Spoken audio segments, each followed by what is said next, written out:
This could be a really, really bad idea, guys, but let's see what happens. Hello guys, welcome back. I'm Dino, this is Patch's Repair Shop.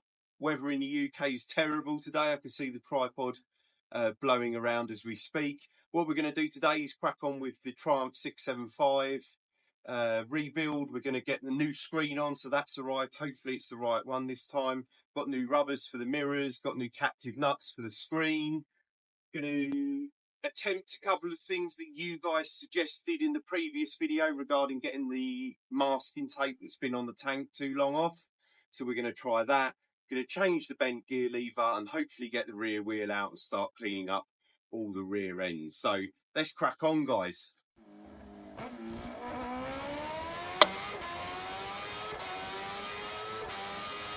Let's start with a little bit of unboxing, shall we, guys? So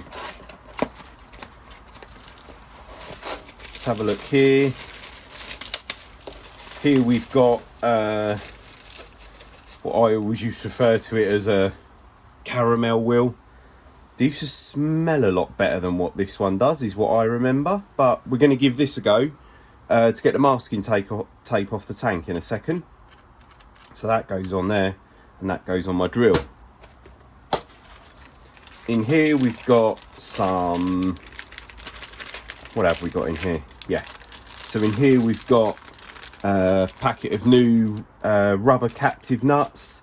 They're like rubber riv nuts. They go into the frame, into the front nose cone, and allow the screen to be bolted up. So we've got some new black Allen key bolts in there as well. These are also from World of Triumph.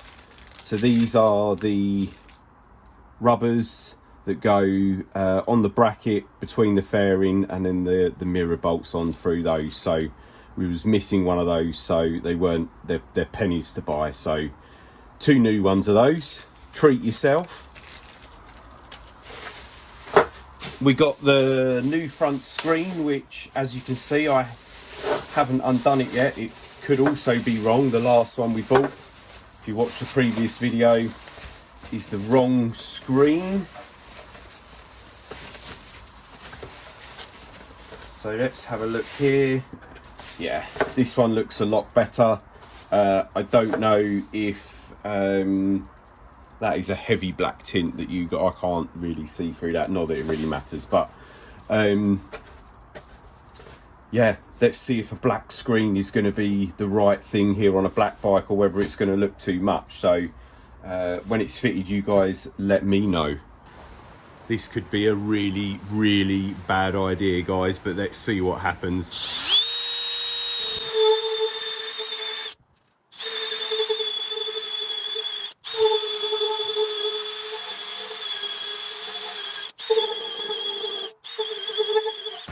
Well, as you can see, it's certainly done something. Has it just completely wrecked and melted all the paint? I think it's just moved the glue around. I think we're all right.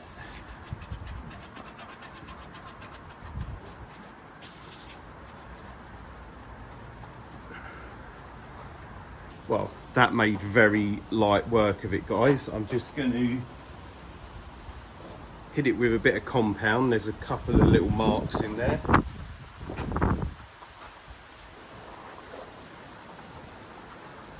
As I said before, guys, we will give this a full detail and valet when we're all done making a mess.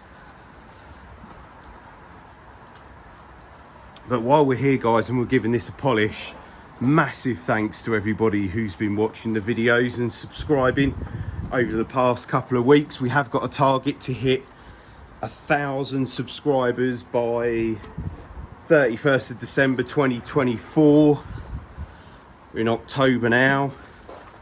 So if you haven't hit subscribe, guys, you want to see more motorcycle stuff, me mucking around with this Triumph, my Ducati and my Harley Davidson, there's videos out there on them right now. Hit subscribe, hit like, comment if you can. It's all completely free of charge and it really, really helps us out, guys.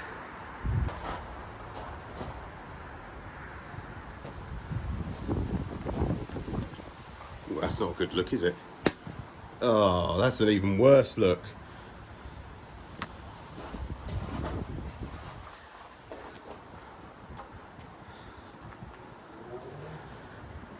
Got white auto clean polish on my jeans in a place where you don't want white auto clean polish.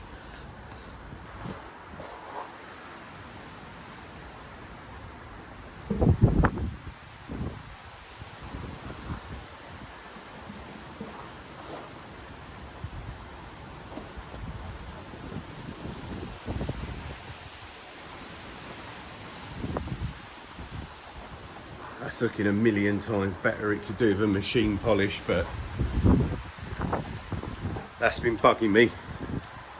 So that is a lot better, guys.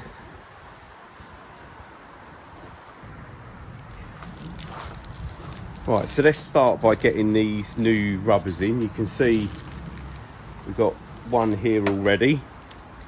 Let's just check they're the right ones. Looks good to me. So let's put some new ones in since we've got them.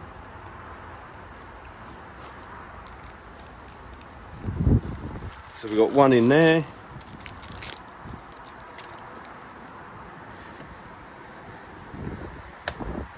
And one in there. And the mirrors can bolt through there. Now, we've also got these guys, as I just previously showed you on the bench. So these are a little rubber riv nut or captive nut, whatever way you want to look at it, but they squash up, hold everything in place, and more importantly hold the screen. Now I think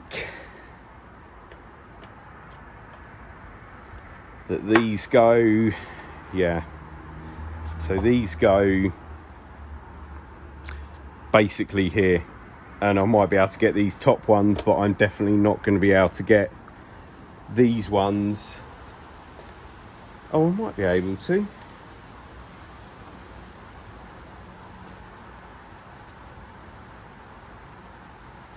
Maybe to save a lot of swearing, I will just loosen the front nose cone off and put them in.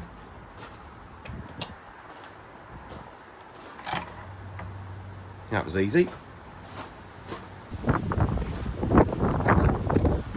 Oh, it's windy. Right, so one in there, we've got one in there, and then we've got one in there. Let's take the bolt out. And then we've got some nice black Allen key bolts with some nylon washers to hold it all down. So another one in there. And I reckon we'll put the screen on first, guys. So just off the camera, guys, I've just loosely put the screen in place and this one fits, so that's all good. So now we can hopefully get it all lined up.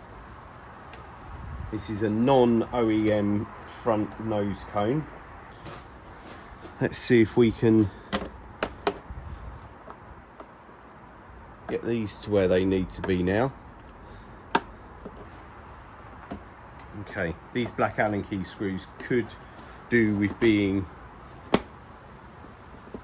a touch longer. Would help me out.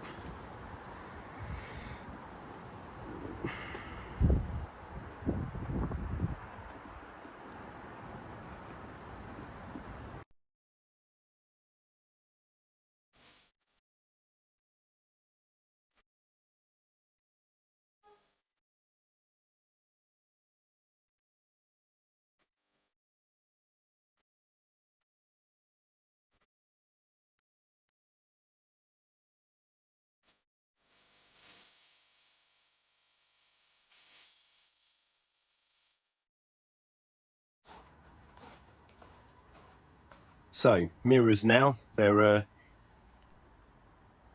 captive M6 bolt in the mirror, 2 M6 lock nuts. There's like a gasket on here.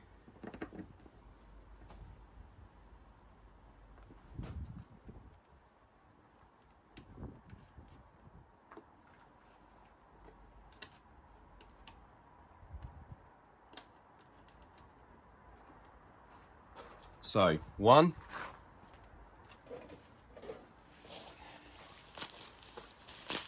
Got the other one here. Let's hope I bought the right side.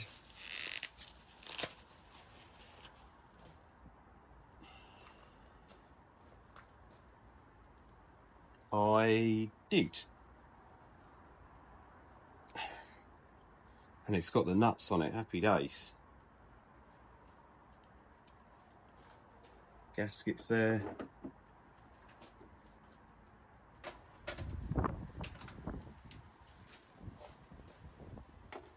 So let's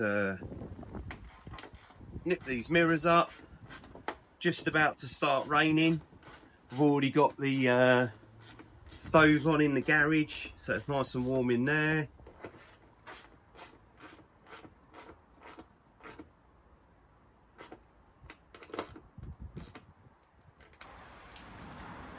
It's raining now, guys. Got these little thumb Phillips screwdrivers. I've had them for years. Thought they'd be just a job for this, but they're a bit short, aren't they? Let me get the right thing.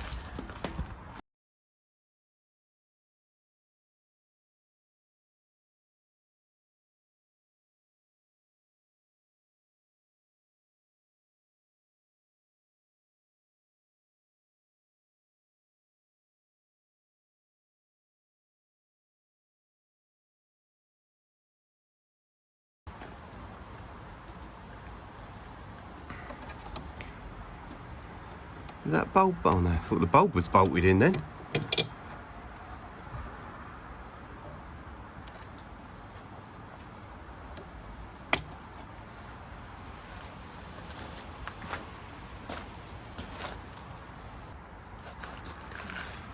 The old bulb does not look blown, so let's just, this is a new one. Let's pop this in, see what happens. Pop you guys around here so you can tell me what happens.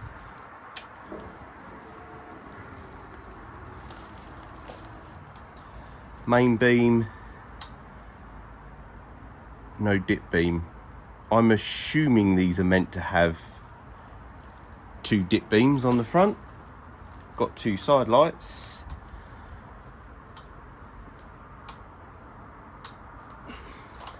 Is that one just meant to be main beam and that one meant to be dip beam? You guys let me know in the comments section.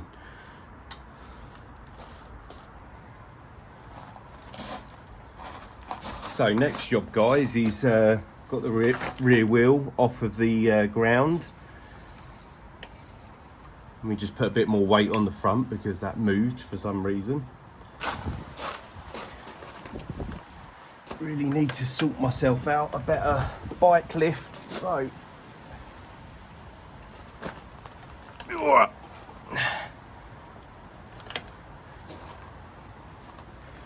captive on the other side. I just want to take it off. I want to give everything a good degrease. Get some clean grease on the rear spindle. And I think take the green stripe off the wheel, don't you?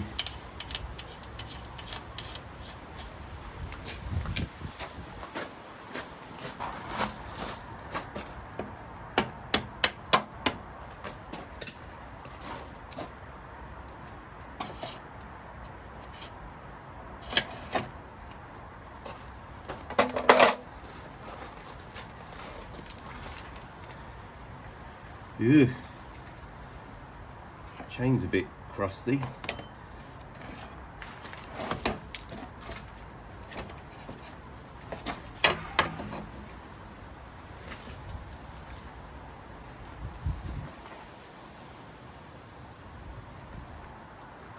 Couple of spacers from either side of the wheel.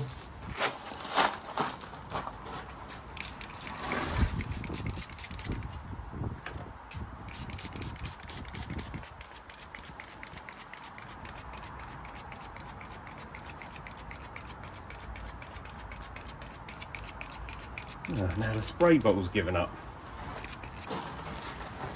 New spray bottle. Let's try again. That's better.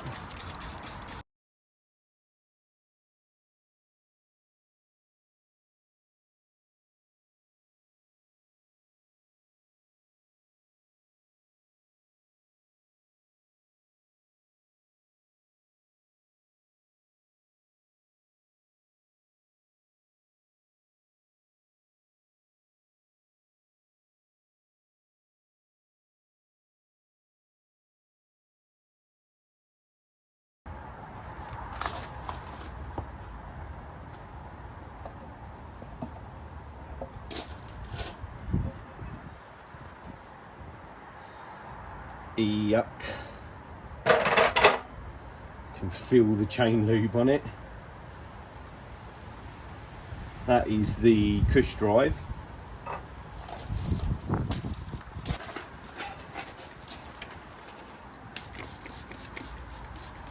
Right guys, while we're having a clean up here and letting this soak in,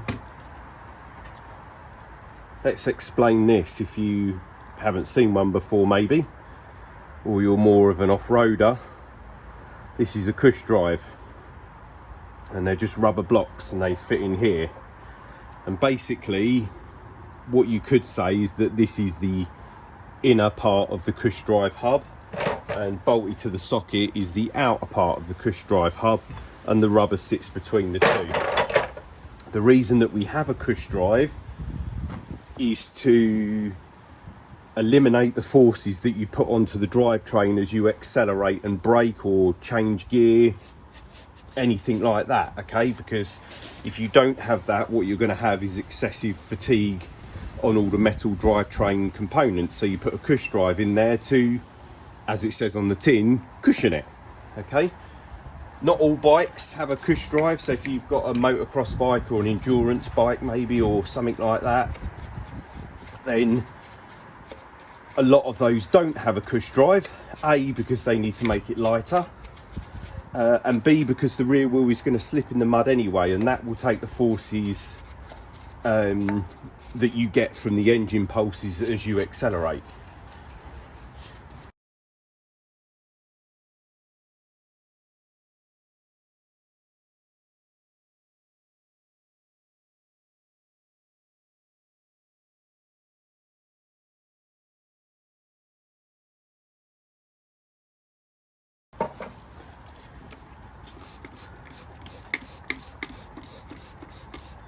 You can see the difference there, night and day.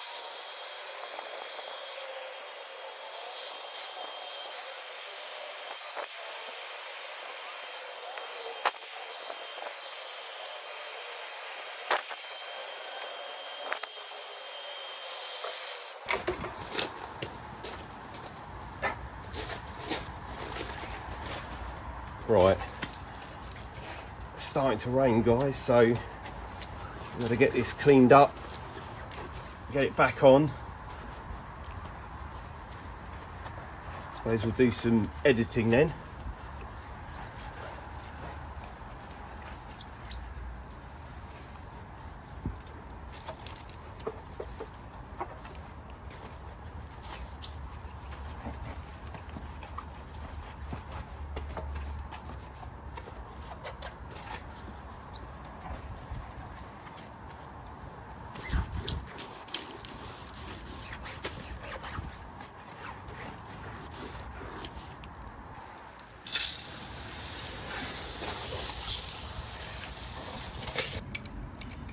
Right guys, I've got to change this bent gear lever for obvious reasons. I've got one already.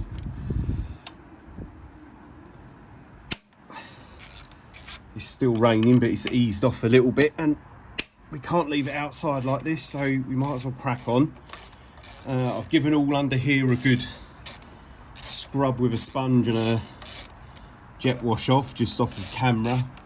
And I've given the rear wheel a good scrub and a good polish. I'm just waiting on some of the push drive components, the rear sprocket. They're just soaking at the moment. So while they're soaking, let's change this.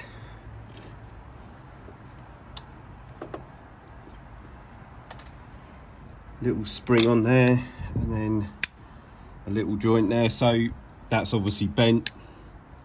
So we just got what looks like a 6mm Allen key in there. How tight? Oh, not tight. So I think we'll just give all of this a little bit of a degrease while we're here, and I'll go and give this a clean up as well, and then this can all go back together.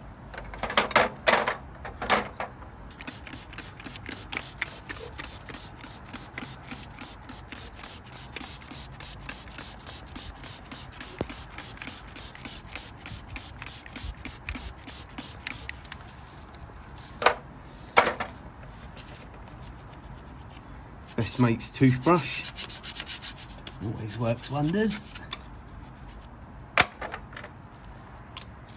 Wonder if that goes right round the swing arm, or whether that will just pop out, because if it pops out it'll be a lot easier to clean.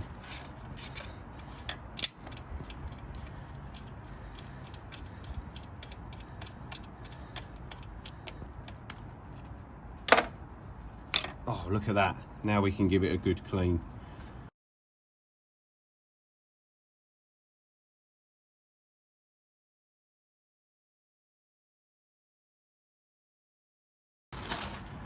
I've had a good clean up. It's all a bit minging, but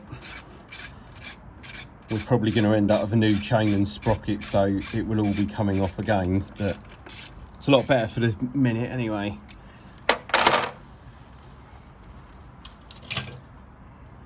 We'll spend forever cleaning. That's not really what I want to do. So I've got the new lever on, cleaned up, some new grease in there, so we can pop this back on now. And then there's a retaining clip with a free hair on it, which is definitely not from me.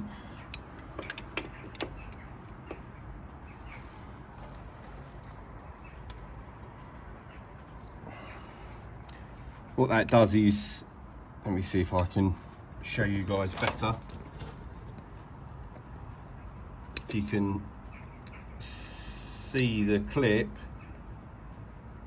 just there, so that slots that way behind the ball joint and stops the outer part of this joint from popping off. And then if you can see it, worst filming ever, that clips over there and holds it in place.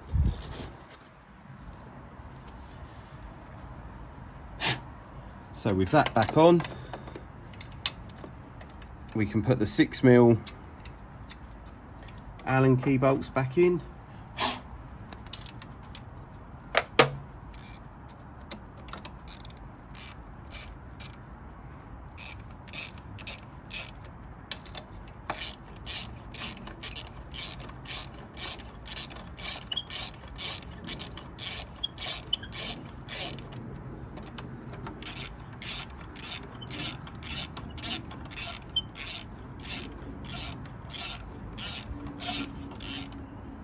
Go and get the torque setting for those. If I'm going to walk away from a bolt that I haven't completely done up, as a reminder to me, and seems to work, so it might work for you guys, I always leave the tool or the socket or whatever it is in or on the bolt or nut when I walk away, and it's just a little reminder when I get back that these are the ones I'm working on and don't leave them loose. 24 Newton meters according to the book, which is not very tight.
Forgot to put the spacer in.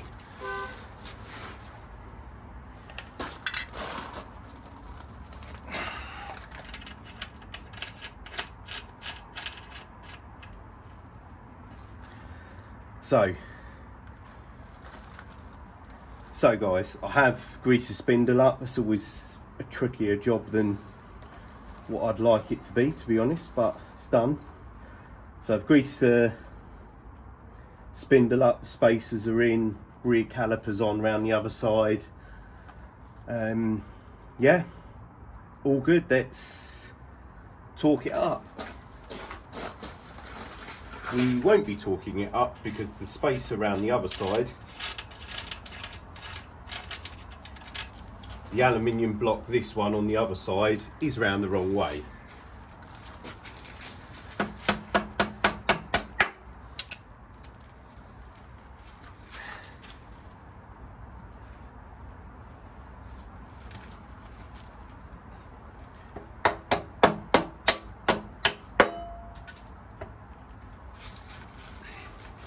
Right, okay, luckily I could just knock the spindle out a bit, turn the alley bit round to where it should be, and we're all good.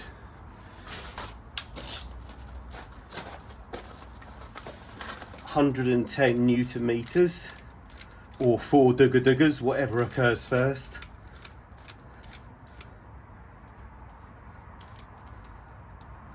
That's 110, let's lock that off.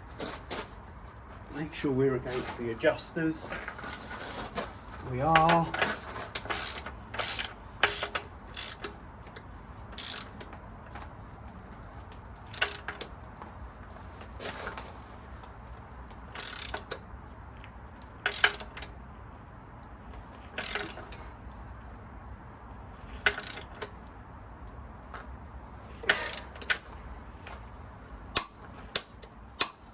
There we go.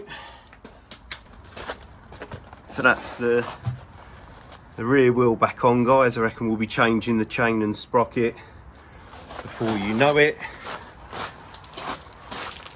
And that's all the rear wheel, all degreased and back on.